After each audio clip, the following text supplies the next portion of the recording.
Hi there.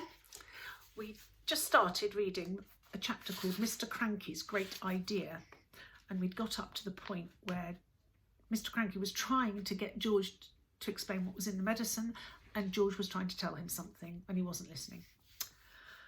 "But Dad," said little George, "the trouble is—" "There won't be any trouble, my boy," cried Mr. Cranky. "How can there possibly be any trouble? All you've got to do is put the same stuff into the saucepan as you did yesterday. And while you're doing it, I'll write down each and every item. That's how we'll get the magic recipe." "But Dad," George said, "please listen to me." "Why don't you listen to him?" Mrs. Cranky said. "The boy's trying to tell you something." But Mr. Cranky was too excited to listen to anyone except himself. "And then," he cried, "when the mixture's ready, we'll test it out on an old hen, just to make absolutely sure we got it right. And then after that, we'll all shout hooray and build the giant factory." "But Dad—" "Come on then, come on, what is it you want to say?" "I can't possibly remember all the hundreds of things I put into the saucepan to make the medicine," George said. "Of course you can, my dear boy," cried Mr. Cranky. "I'll help you. I'll jog your memory. You'll get it in the end. You see if you don't. Now then, what was the very first thing you put in?" "Well, I went up to the bathroom first," George said. "I used a lot of things in the bathroom and on Mummy's dressing table." "Come on then," cried Mr. Killy Cranky. "Up we go to the bathroom." When they got there, they found, of course, a whole lot of empty tubes and empty aerosols and empty bottles. "That's great," said Mr. Cranky. "That tells us exactly what you used. If anything is empty, it means it went in the medicine."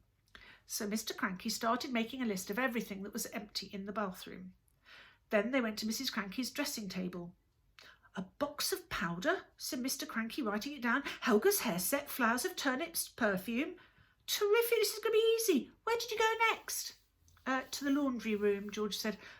"But are you sure you haven't missed anything up here, Dad?" "That's up to you, my boy," Mr. Cranky said. "Have I?" "I don't think so," George said. So down they went to the laundry room, and once again Mr. Cranky wrote down the names of all the empty bottles and cans. "My goodness me, what a mass of stuff you used," he cried. "No wonder it did magic things. Is that the lot?" "No, Dad, it's not," George said, and he led his father out to the shed where the animal medicines were kept and showed him the 5 big empty bottles up on the shelf. Mr. Cranky wrote down all their names. "Anything else?" Mr. Cranky asked. Little George scratched his head and thought, but he couldn't remember anything else he put in.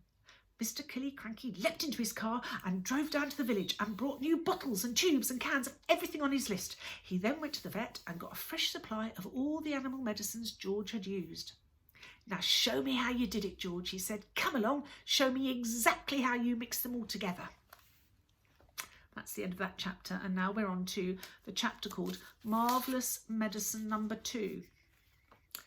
They were in the kitchen now, and the big saucepan was on the stove. All the things Mr. Cranky had bought were lined up near the sink. "Come along, my boy," cried Mr. Killy Cranky. "Which one did you put in first?" "This one," George said. "Golden Gloss hair shampoo."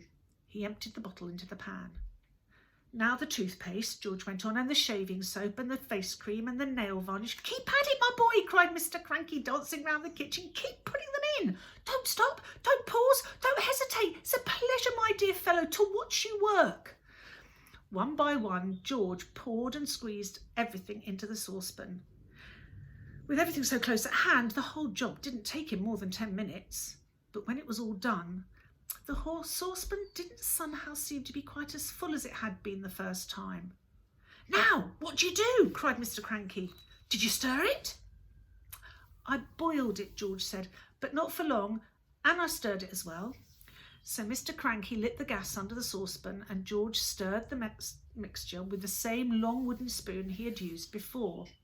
"It's not brown enough," George said. "Wait a minute, I know what I've forgotten."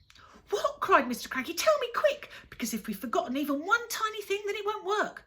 At least not in the same way." "A quart of brown gloss paint," George said. "That's what I've forgotten." Mr. Killy Cranky shot out of the house and into his car like a rocket. He sped down to the village and bought the paint and sped back again. He opened the can in the kitchen and handed it to George. George poured the paint into the saucepan. "Aha, that's better," George said. "That's more like the right colour." It's boiling, cried Mr. Cranky. It's boiling and bubbling, George. Is it ready yet? It's ready, George said. At least I hope it is. Right, shouted Mr. Cranky, hopping about. Let's test it. Let's give some to a chicken. My heavens alive, why don't you calm down a bit, Mrs. Cranky said, coming into the kitchen. Calm down, cried Mr. Cranky. You expect me to calm down? And here we are mixing up the greatest medicine ever discovered in the history of the world. Come along, George. Dip a cupful out of the saucepan and get a spoon, and we'll give some to a chicken just to make absolutely certain we've got the right mixture. Outside in the yard, there were several chickens that hadn't had any of George's marvellous medicine number 1. They were pecking about in the dirt in that silly way chickens do. George crouched down, holding out a spoonful of marvellous medicine number 2. Come on, chicken, he said. Good chicken, chick, chick, chick. A white chicken with black specks on its feathers looked up at George, walked over to the spoon and went peck.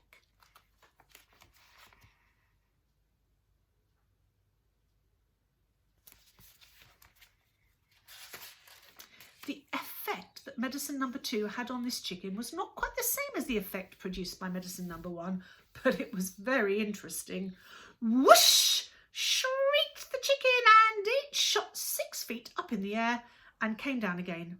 Then sparks came flying out of its beak, bright yellow sparks of fire, as though someone was sharpening a knife on a grindstone inside its tummy. Then its legs began to grow longer. Its body stayed the same size, but the 2 thin yellow legs got longer and longer and longer and longer still. What's happening to it? Cried Mr. Kitty Cranky. Something's wrong, George said. And they're looking up at this chicken. Do you see? Still the same size, but very, very long legs. We'll have to leave it there and find out more tomorrow. Bye for now.